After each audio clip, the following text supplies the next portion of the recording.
Hi guys! Welcome back to my channel. For today's topic is about an interview na ginawa, supposedly gagawin sa aking interview ng isang estudyante. Na-refer ako na friend ko doon sa kakilala niya na estudyante.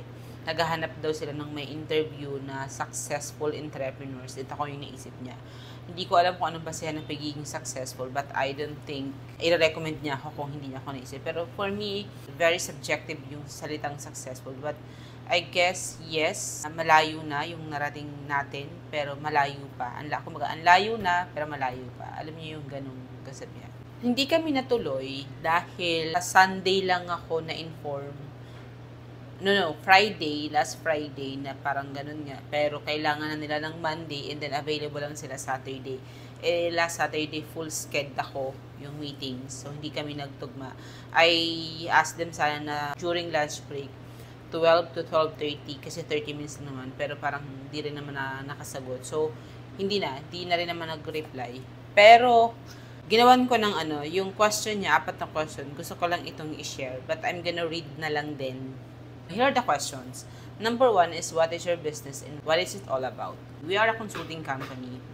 We help startup entrepreneurs by providing expert guidance and support from conceptualizing their business ideas, making it to operational. We also do business planning, legal compliance, financial management advices, operational setup, making strategies, basically increasing the chances of startup success. The number 2 question is, what motivated you to become an entrepreneur?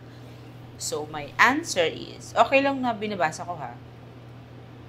I'll never dream of becoming an entrepreneur because I was employed for 15 years. Yes, employed ako ng 15 years. 2 company yun. My first job and then yung second job ko. And yung sunod nun is ito na. Naging na ako, business owner. It's just happened naturally.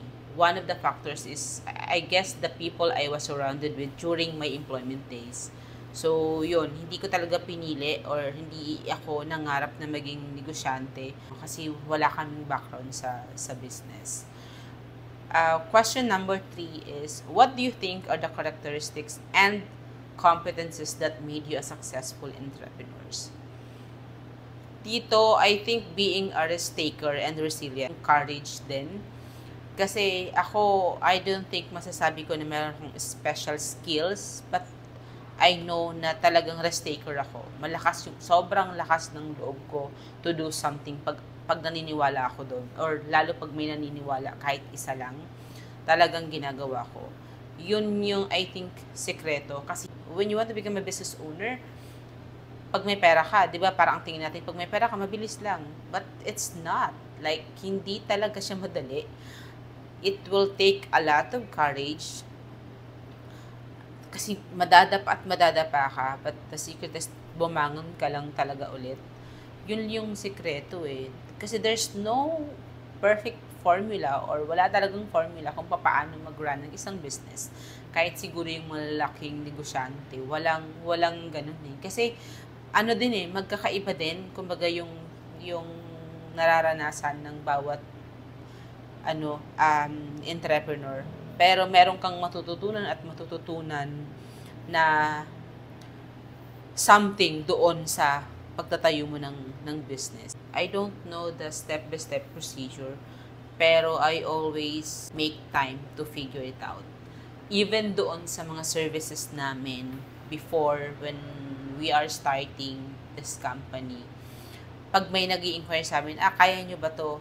Or do you guys process this kind of service? Ang sagot ko lang lagi, hindi ako nagsalita. I mean, I'll never say no. Sabi ko lang, yes, we do. Then, after that, saka ko nilang siya aalamin kung paano.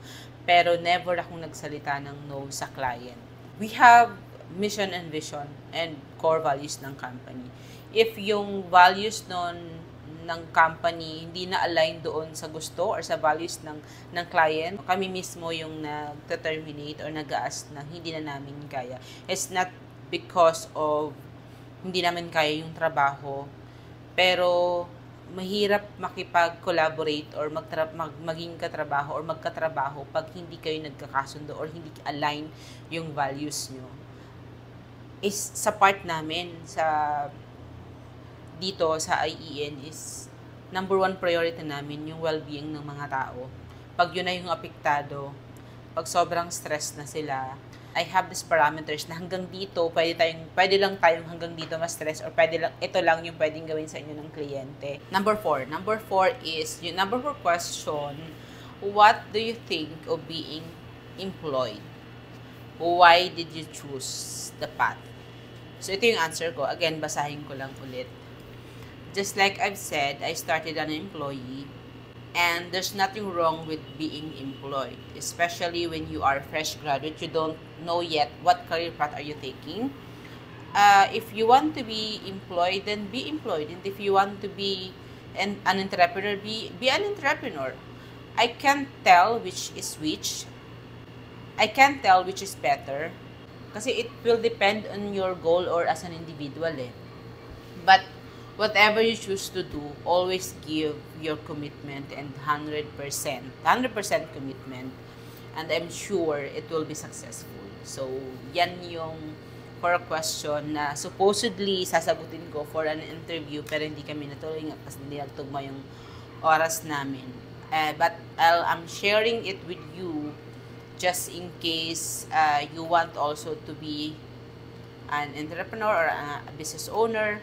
Pero, again, there's nothing wrong with being unemployed and entrepreneur. Kasi tulad ko, hindi ko naman po talaga pinili na maging negosyante. It just happened. I'm so grateful, by the way. I'm so grateful kasi with what is happening, yung opportunity na nangyayari, it's not really something na pinapangarap ko, pero kumbaga ini-embrace ko every journey, every opportunity, lahat ng mga nangyayari. I just embrace it and yun, ang daming learnings along the way. Yun yung pinaka-importante. And yeah, that's all. Thank you so much and thank you for watching. Bye! See you next time! Bye!